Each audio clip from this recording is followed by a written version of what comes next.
This segment is sponsored by Healthy Women.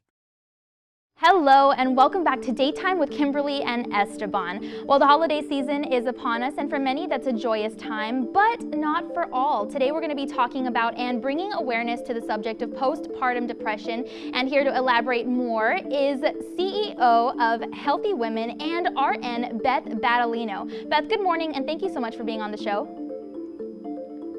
Good morning, and thank you for having me. Absolutely. So I just want to dive right in. Studies have shown that 11.5% of females suffer from postpartum depression, and over 50% of women are embarrassed to even associate any type of sadness with motherhood. Can you just talk to us a little bit about that? Why do you think that is?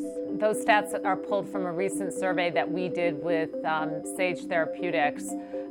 Over 1,000 women answered our survey, and why, I just think we are still, societal pressures on mothers to hide struggles, anxiety, and sadness is still very, very high, over 90%, as you said. And I just think there's a need that we have to do to educate women about postpartum depression as well as their healthcare provider. Another stat that we had from that survey was that almost 30% said that healthcare providers aren't even having the conversation about postpartum depression with their pregnant patients or patients that recently delivered. That needs to change. Postpartum depression is a medical condition. It's not preventable. So we need to really distill the stigma and to raise awareness that it's a medical condition, and there's treatment options available.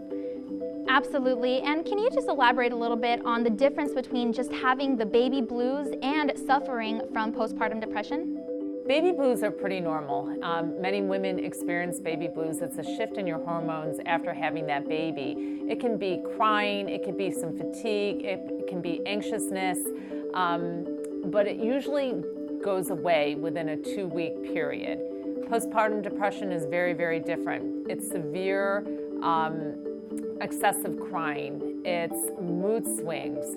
It's feeling like you cannot hold that baby or bond with that baby. If you're thinking about breastfeeding, it's the last thing you want to do if you're kind of going through postpartum depression.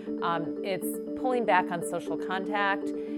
For some women, it's, all of a sudden you're not eating, and others, it might be excessive eating just to get through the day. I'm so glad you elaborated on the symptoms and also the fact that this not only affects new and expecting mothers, but everyone else involved. If you'd like more information on postpartum depression, you can visit healthywomen.org or cppd.com.